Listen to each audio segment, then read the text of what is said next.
Welcome to the Midweek Blast, where I update you on everything both strategy and tactical wargaming related. In today's video, we're covering new DLCs, major updates, and preview gameplays. So buckle up and let's get into it. 2x2 Games continues to provide outstanding support for Unity of Command 2. They just dropped their most recent update, Desert Fox. Desert Fox comes with 25 plus new scenarios as well as one new campaign with 2 alternate historical paths. In this One More Turn title, players are going to be facing off against the British Empire as the Axis, using a ragtag group of Italian soldiers as well as the elite Africa Corps. The push and pull warfare we've all come to love in Unity of Command 2 is here in Desert Fox. Personally, I've always found Unity of Command to be a bit more challenging than other, more in-depth war games. There's definitely a frontline system that's challenging to master. Not only that, there's also a logistics system that can take quite a bit of time to learn. And if you fail to learn it, your units are going to run out of supplies, and therefore they're going to lose the initiative and momentum when attacking. Overall, it's a challenging game to check out. It's fun to play, and I think most new players are going to have a good time with it. So if you're a beginner wargamer, I guarantee this is a good game for you to check out because it's extremely basic to pick up and play, and the depth is even experienced wargamers will find things to love about Unity of Command 2. I mean, just the number of theaters alone. You have North Africa, you have the Eastern Front, Stalingrad, and you have the Western Front. All theaters that wargamers are going to be interested in. So if you haven't checked it out, I definitely suggest it, and always check out the new Desert Fox. I, like most of you, are eagerly awaiting the full release of Broken Arrow, but it seems to be slated for a 2020 release. This, in my opinion, is quite concerning, not because of lack of gameplay or any depth, but because 2023 is kind of a high-profile year for strategy games. We have so many games set to come out, one of those being Company of Heroes 3, which is also going to release on console next year.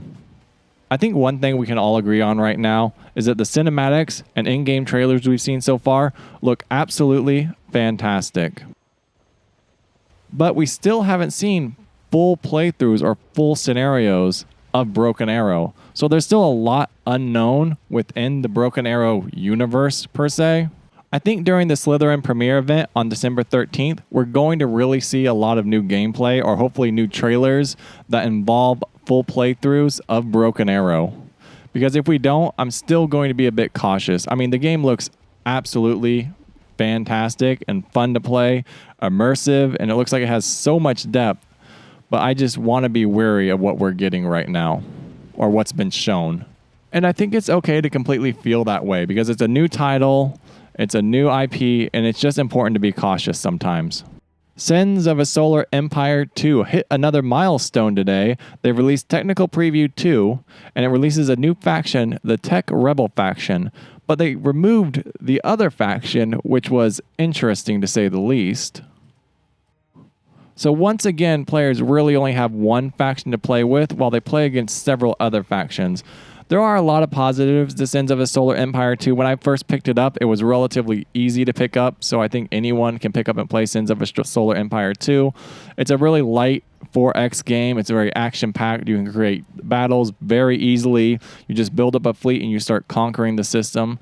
There's a very light diplomacy aspect to it. So far, everything's just really light. But overall, you get to conquer the galaxy using force and tactics and diplomacy. Overall, a good time. I think, and that's one of the things that stands out about Sins of the Solar Empire 2 is it's just easy. It's like one of those easy games you can just play, have fun with, very light on mechanics. You just click a few buttons and the user interface is really easy to use. If you're interested in 4X strategy games, I suggest this one. Do not spoil yourself, though. If you play Distant Worlds 2 before you play Sins of a Solar Empire 2, you're really going to struggle getting into Sins of a Solar Empire 2 at first. And you'll kind of have difficulty going back and forth because one is really graphically good looking, while one has a lot of depth and automation. Check them out. Now, if you've made it this far, I highly encourage you to head on over to the Communities tab because I posted a small write-up on my Dwarf Fortress playthrough. I made it a few days, and let me tell you, the slaughter in the fortress was a massacre.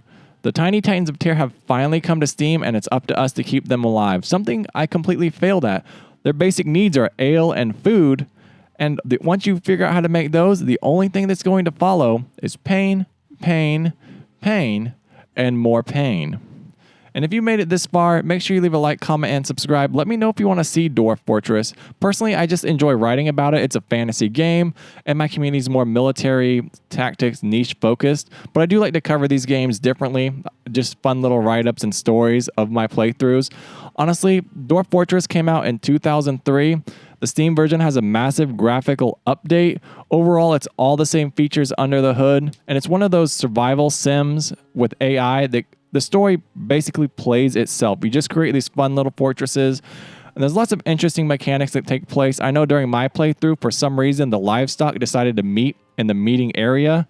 The stables weren't good enough for them. Maybe it's because it wasn't rowdy enough. I also planted a farm on top, on the surface, which I guess is a major mistake, but I don't know how photosynthesis takes place under the ground for the dwarves.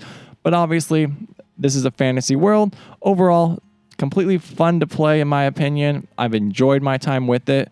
I'm currently struggling to learn it a little bit, so I don't really want to bring it to the channel yet.